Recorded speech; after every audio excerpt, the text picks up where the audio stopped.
Hello there. This is Mark Smith with Family Tree Counseling Associates, and I have a video today called The Joy and Freedom of I Just Don't Care About My Narcissistic Abuse Anymore. Those of you who've been watching my videos never thought that I would make such a statement. The clinical term as a therapist of the topic today is detachment.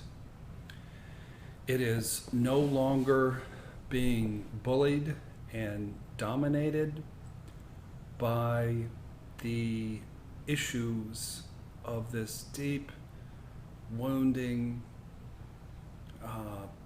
PTSD that's so into the tissues of your body. And I made a video just about 3 weeks ago talking about the struggles I was having with closure. And oddly enough, without me really directly seeking it, I've received that peaceful detachment, that joy and freedom of closure. And I wanted to share about it. It's been a wonderful shift, and it wasn't planned. It's just the fruit of all the work that I've put into my recovery process. And what it is when a trigger comes up now about this horrific borderline vampire sociopath and some of the horrific things she did, what I would do before is to have a little mini spiral, to go into a funk, maybe to have a few tears come up, need to talk with a friend, and sort of take me out of the moment of whatever I was in. But what's come up and has really been staying here for about a week and a half is I just don't care. The trigger comes up and I'm like, I don't care. I've thought enough about this horrific woman.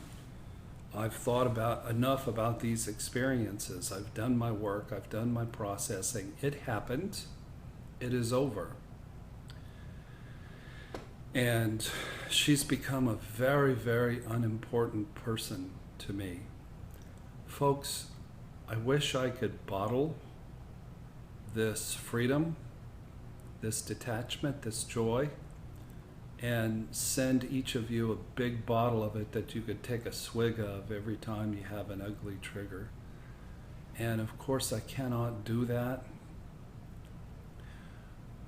I do want to point out to myself and to you, I made a shift in my videos last week. It was the first time that I had made a video about the real problem, the root cause, the source of my choosing such a wicked borderline, and that is I made a video about my mother. I shifted the focus of my work from the horrific, hurtful, narcissistic, bad actor, and I shifted it to really the real problem, and that is my mother. She was all the things that this woman was. This woman was all the things my mother was. And that's why I sought her out. That's why my spirit resonated with her. That's why I put myself in the line of fire. That's why I kept bringing her back into my life after I put her out of my home. So that's one point I want to make, is the sooner you can shift the focus and the majority of your work away from the man or woman who's hurt you so deeply and shift it to the wounds of your childhood, I believe that you'll get some relief from that. And the other point I want to make is this wonderful detachment, this freedom, this joy. It was really a payoff from 15 months of working my butt off. And you guys have all heard the list, you've watched the videos, but it's from crying for thousands and thousands of hours and hundreds of thousands of tears. It's from building a large support team of wonderfully supportive people. It's from praying. It's from going to a treatment center on site in Milestones near Nashville, Tennessee. It's from seeing a great therapist, Paul Hartman. It's from having a great EMDR therapist, Shannon Grow. It's from doing deep tissue massage work. Deb Ward from St. Joe, Michigan is coming to Indianapolis this week on Friday, and she's going to give massages to the whole staff. And we're going to begin a collaboration and work together. And I can't wait to cry some more sitting on the magical table of a genius. It's exercising often. It's doing meditation. It's giving back to people. It's doing yoga. It's doing all the things that work for you. For a while I was juicing and getting some relief and some sustenance from that. It's 12-step work. For me it was going to church. Sometimes it was just gutting your way through and putting one foot in front of another. I passed my last anniversary, and that is on July 23rd, I went back to work. I've been back to work. This is July 31st. I've been back to work for a year and a week, and my life is good. I am blessed in so many ways, and I have a sense of gratitude. This narcissist didn't harm me. She brought blessing to my life. Because instead of feeling victimized, instead of feeling like it was unfair, I chose to seek the learning in the situation and to embrace the healing. And ironically, her horrific behavior not only has benefited me, it's benefited you folks from all around the world. And we're just getting started. We're building a trauma treatment team here at Family Tree Counseling. Our videos are exploding all over the world. And we're learning more and more about how to treat trauma. But I got to tell you folks, there's no formula. Anybody who tells you you can heal narcissistic abuse syndrome and by buying their product and, you know, going through weeks of treatment, I don't think it's true. EMDR is an amazing tool, but when people say they had 8 sessions and they're cured, that's not true. It's just not. This is too big, it's too deep, it's too all-encompassing. It's the best treatment. EMDR, I believe, is the best treatment, and everybody with narcissistic abuse syndrome, I found somebody on my insurance that I pay $20 a week for who does EMDR. So, but it takes time. For me, I think I'm about 85% healed. I still have a ways to go, but I did that in 15 months because I've been sprinting.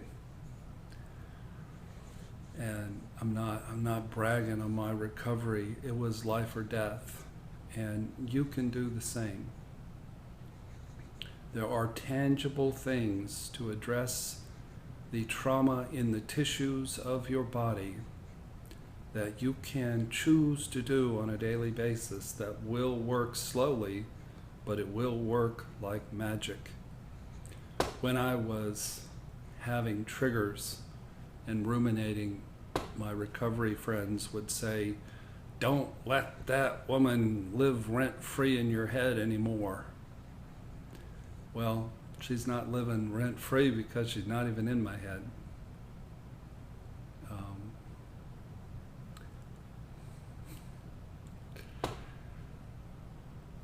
I think the key is building a life that's full of joy. One of the quotes that I used to have taped on my mirror is, happiness isn't a destination, it's a consequence. If you make healthy choices, if you set healthy boundaries and fill your mind with healthy recovery material, watch lots of YouTube videos, develop a spiritual life, have a community of recovery people, do the right thing, and continue to be aggressive in your ongoing treatment for your trauma, you'll be happy eventually. And you'll be grateful. And when people or things or memories trigger you and bring you back to those dark places, 20 seconds later you can shake it off and say, I just don't care. I just don't care anymore. I don't care. She did this, she did that, she's with him, she's with that, she said this about me. I don't care. I know who I am. I know what I did. I know why I did it. This process is about developing a solid sense of self. It's about healing the deep woundedness in your soul. And it's about then building a new life for yourself that is wiser, more careful, but yet still has carpe diem, a spirit of seizing the day, where you suck the marrow from life. Now, I want to give a disclaimer. Am I going to be never triggered again and filled with joy at all times? No. Our 12-step friends talk about halt when you're hungry, when you're angry, when you're lonely and you're tired. You're particularly vulnerable. So you'll have bad days, you'll have bad moments when something triggers you, and this power of detachment, this freedom and joy of, I just don't care anymore, won't pop up. But you'll get to a place where it's the norm. And I just had to report to you people, it's been such a relief and such a joy. I am free of the ghost of this horrific experience and this soulless, soul-murdering person. And not only did I survive it, I am dancing with joy, and I am benefiting and building a life that's better than anything that I could have imagined before. I guess what I didn't realize was that relationship was a counterfeit from the first moment. Everything was counterfeit. The intimacy was counterfeit. And what I'm doing now is I'm participating in life and in relationships that are more real, they're more deep, and it's like, to quote one of my clients, it's like going from black and white TV to one of these big high fidelity screens, HD screens, where the color is perfect and the picture is just like you're there. That's the difference between a counterfeit, blood-sucking vampire having you in their world because you needed them to be there to heal your stuff, and real, heartfelt, intimate, joy-filled, adventurous living. Anyway, just wanted to say that. I'm going to make another video now about the topic of borderline mothers. I think I have a lot to say on the topic. But keep plugging away, put one foot in front of another. Have hope. If you don't have hope, watch my videos. Watch me from the first 5 I made I had to take down because they were so raw and naive and weren't caught on to narcissistic abuse. But watch my videos from May through today and see the healing, see the progress. I'm so grateful to all my friends. I'm so grateful to people who've made YouTube videos that I've benefited from.